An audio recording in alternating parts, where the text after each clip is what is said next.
I did have a question. Is there anything that they have for smaller mobility devices like e-bikes or scooters or anything that can protect those kinds of? Um, I have not looked at them carefully to see, what you could do to harden them explicitly. My first thought is I would cover them, right? I would have some kind of like a motorcycle style cover that was made out of conductive material, and again, that would all but guarantee their survival. The only disadvantage, there's two disadvantages to that. One is you can't drive the thing when you've got your cover on, right? So you're not protected when you're moving.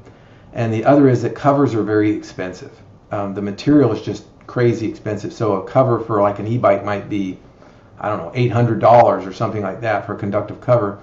And many people would say, well, that's just not, that's too much money to spend on buying down this risk. So I don't know if there's a reasonable way to use like transient protection devices or ferrites on like an e-bike or a scooter. So I'd have to look at that more. And what about EVs? Do EVs have any chance of getting through this? Yeah. Because I know I hope so.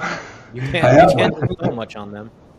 Yeah, I have an electric vehicle now, a Ford Mach E, and so I'm familiar with the general ideas of them now. And the short of it is they have two different electrical systems, right? They have a 12 volt conventional battery system, which you could protect just like any other vehicle, and you should.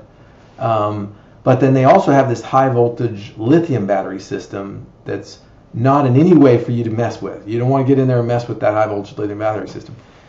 And how susceptible is it to an EMP? I have no idea. All right, I don't know. If it is very sensitive to it, then you're going to be in trouble because you can't really get in there and mess with it and protect it. Now, I did have the idea recently. Now, of course, you can still cover the car, right? When it's not unplugged, you can cover the car, and it's just like any other car, you can protect it. But some of the time, you're going to be plugged into your power grid, right? Recharging. I'm often plugged in at home.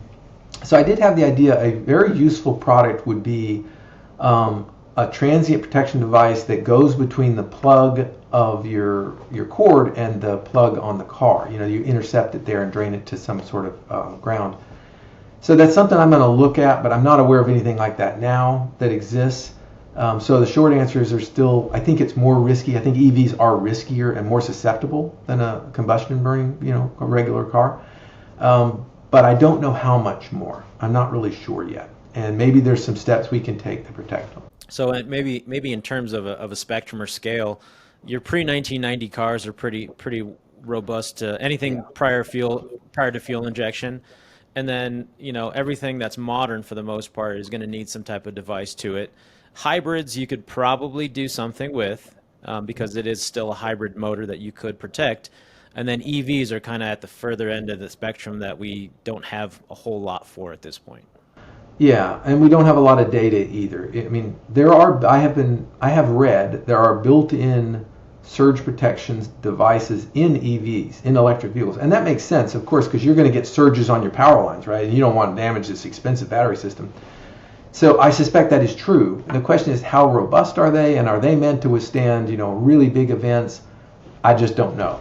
So I think you'd have to have some further study, and even the study on regular gas burning vehicles has been very, very limited. The EMP Commission did a study, but it has all kinds of problems people have pointed out with the study that was done.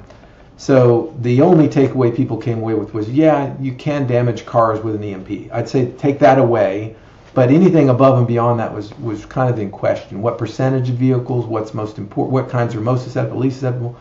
I think the only takeaway is yes, they can be damaged, which of course that makes sense. They have all kind of modern electronics in them, right? And then again, to protect them, you have your choice. You can cover it up with something conductive, or you can try and put in as many of these transient protection devices as you can.